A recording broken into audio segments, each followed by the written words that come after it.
Capítulo 2. El idealismo. Y idealismo moral e idealismo filosófico. Hemos denunciado ya la confusión creada por el lenguaje corriente en lo que concierne al materialismo. La misma confusión se reproduce a propósito del idealismo. En efecto, no hay que confundir el idealismo moral y el idealismo filosófico. El idealismo moral consiste en consagrarse a una causa, a un ideal.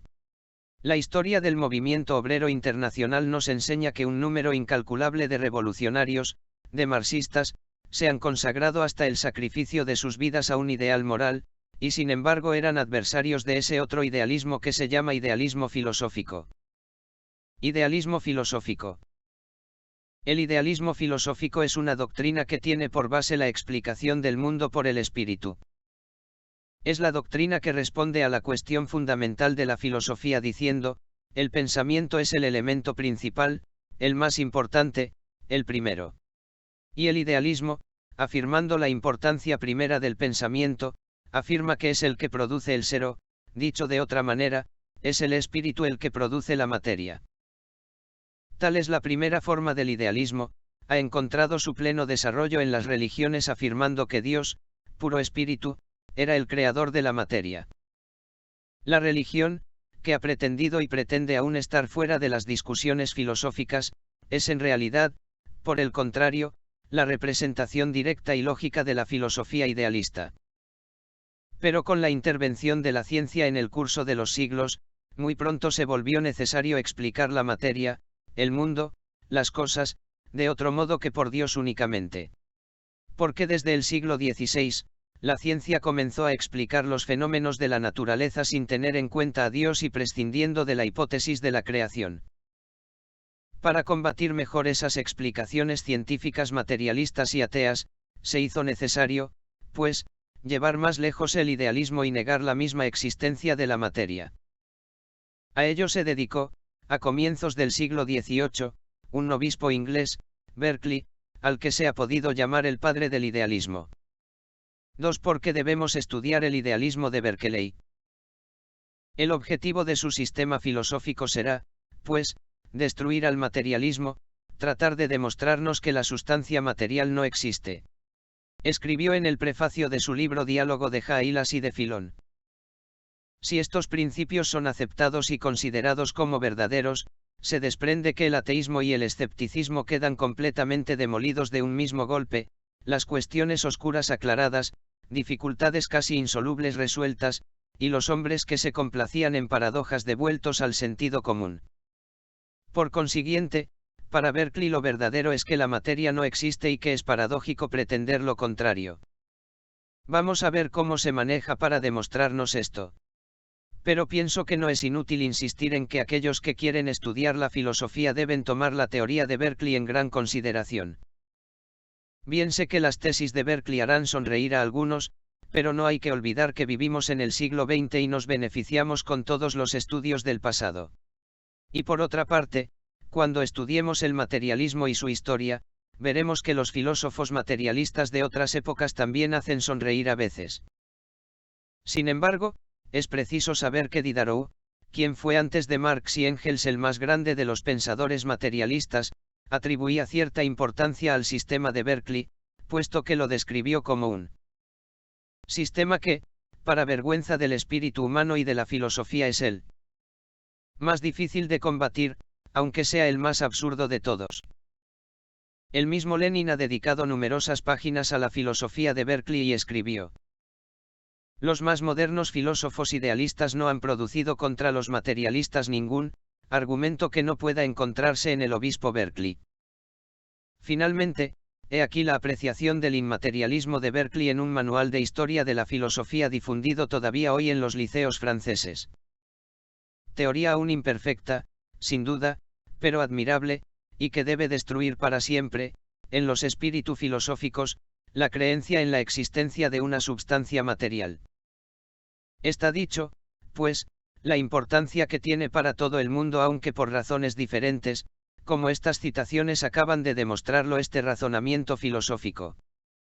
3. El idealismo de Berkeley.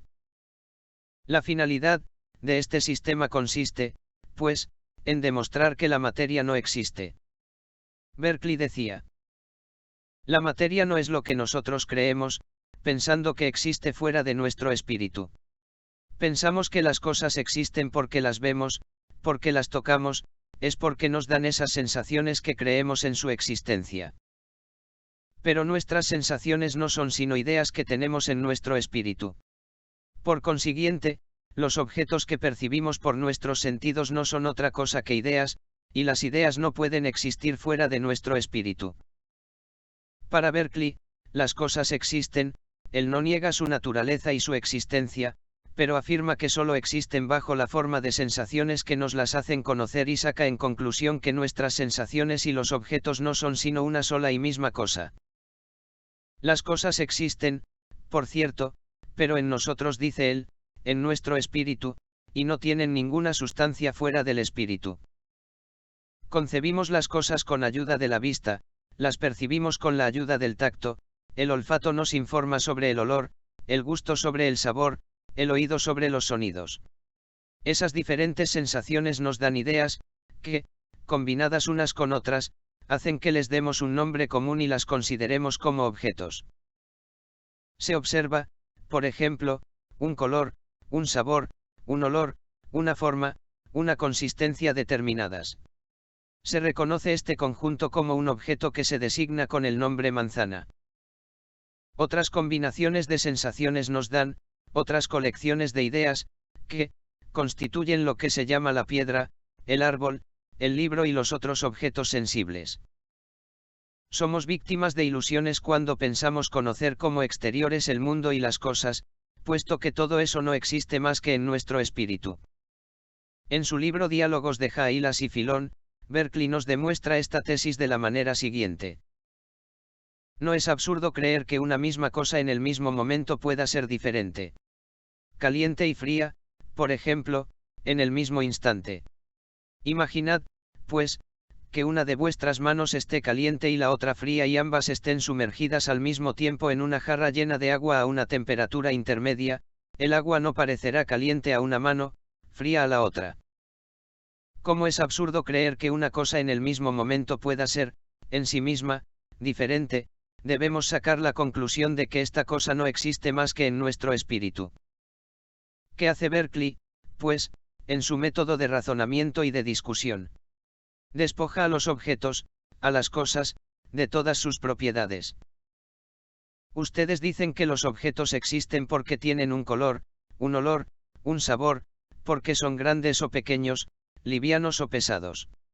Voy a demostrarles que eso no existe en los objetos, sino en nuestro espíritu. He aquí un retazo de tejido, ustedes me dicen que es rojo, ¿es eso completamente seguro? Piensan que el rojo está en el mismo tejido. Es cierto. Ustedes saben que hay animales que tienen ojos diferentes de los nuestros y que nunca verán rojo este tejido, del mismo modo, un hombre con ictericia lo verá amarillo.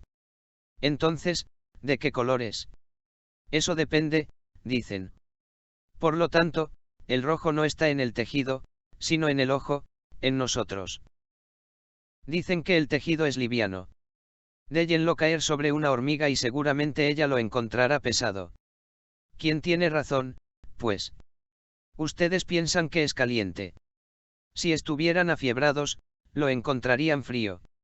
Entonces, ¿es caliente o frío?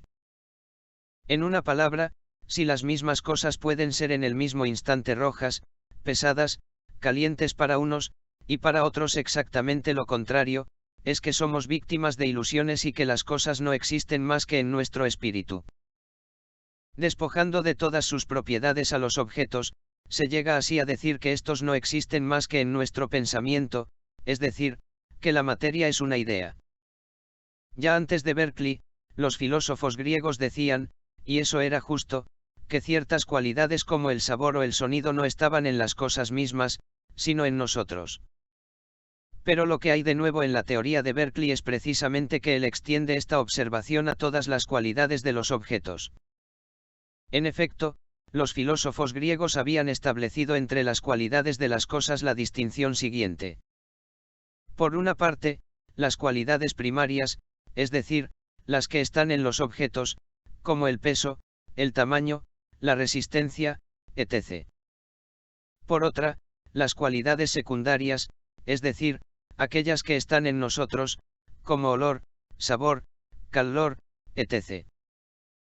Pero Berkeley aplica a las cualidades primarias la misma tesis que a las cualidades secundarias, a saber, que todas las cualidades, todas las propiedades, no están en los objetos sino en nosotros.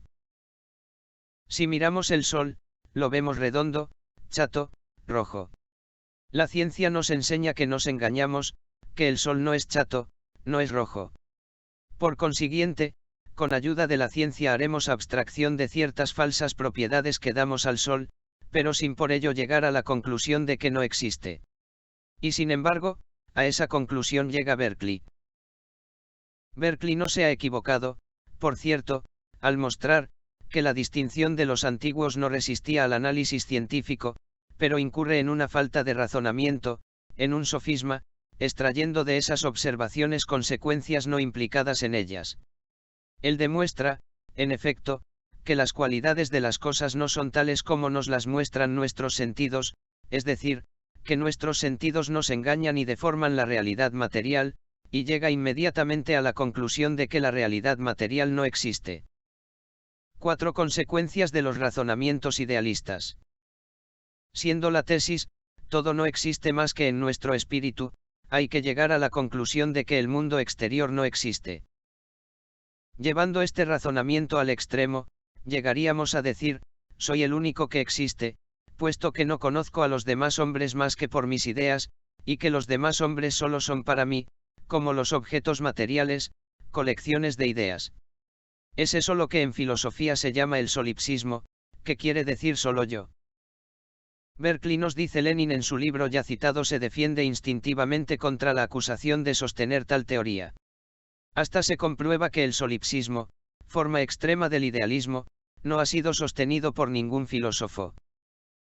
Es por eso que, al discutir con los idealistas, debemos aplicarnos a poner de relieve que los razonamientos que niegan efectivamente la materia, deberían arribar, para ser lógicos y consecuentes, a ese extremo absurdo que es el solipsismo. Los argumentos idealistas. Nos hemos aplicado a resumir lo más sencillamente posible la teoría de Berkeley, porque es él quien ha expuesto con mayor franqueza lo que es el idealismo filosófico. Pero es seguro que, para comprender bien esos razonamientos, nuevos para nosotros, ahora resulta indispensable tomarlos muy en serio y hacer un esfuerzo intelectual. ¿Por qué? Porque, como veremos a continuación, aunque el idealismo se presenta de una manera más oculta y cubriéndose con palabras y expresiones nuevas, todas las filosofías idealistas no hacen más que retomar los argumentos del viejo Berkeley, Lenin.